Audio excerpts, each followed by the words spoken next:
A very good morning to one and all. Children, this is again your English language class, and we are continuing with pronouns today.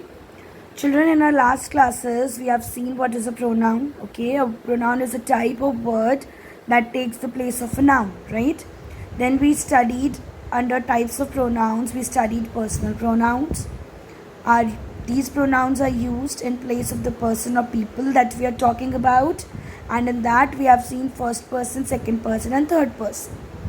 We have seen demonstrative pronouns, children, this, that, these, those. We have seen interrogative pronouns as well. These pronouns are used to ask questions: whose, which, who, whom, and what, right?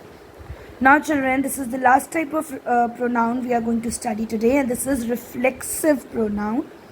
Myself, yourself, themselves, etc. All these are reflexive pronouns. Okay, let us study more about them.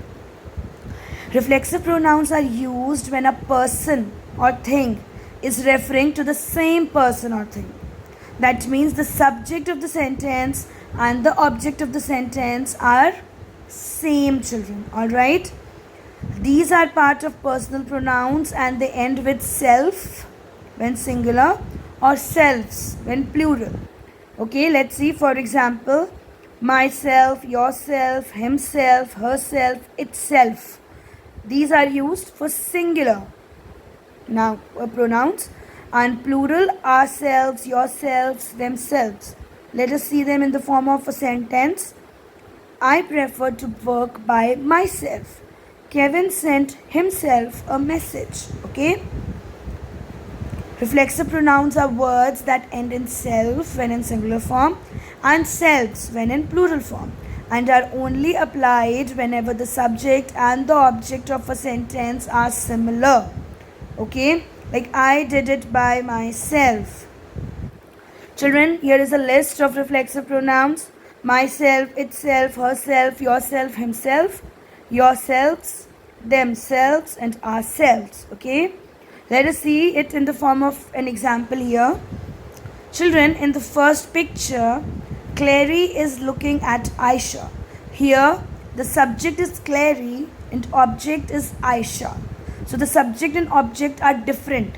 So, in this case, children, you cannot use reflexive pronouns. She is looking at her will be there. You cannot use reflexive pronoun here because subject and object, Clary and Aisha, are different people. Clear?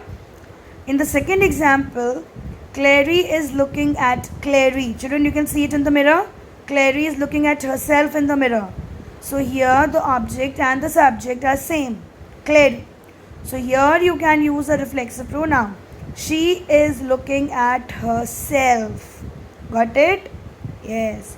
Children, we are going to see from your book also now. The cat has hurt itself. She looks at herself in the mirror. Whom does the cat hurt? Itself. Whom does she look at in the mirror? Herself. So children, reflexive pronouns, they answer the question whom. Okay? They will give you an answer to the question whom. These sentences show that the doer of the action, the one who's doing, is also the receiver of the action.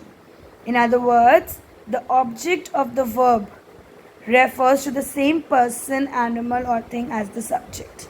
Here the subject and object both are same in reflexive pronouns. Let us see this example, children. We enjoyed ourselves in the fair. We is the subject, ourselves is the object. Okay? So here in this sentence, the subject and the object are same. So you can use a reflexive pronoun. Let us see more.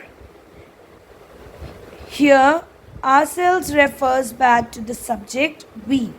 Pronouns which refer back to the same person, animal, or thing, as does the subject, are called reflexive pronouns. Thus, itself, herself, and ourselves are reflexive pronouns in the above examples. Always remember, children, that singular reflexive pronouns are myself, yourself, himself, herself, itself, and plural forms are ourselves, yourselves, and themselves. Okay? Children, we will be practicing the exercise which is given in the book, and I will give you some more exercises to practice, and that will help you understand it all the more better. Alright, children, do keep on revising the topic, and I'll see you all in the class. Have a nice day. Stay home and stay safe, children. Thank you.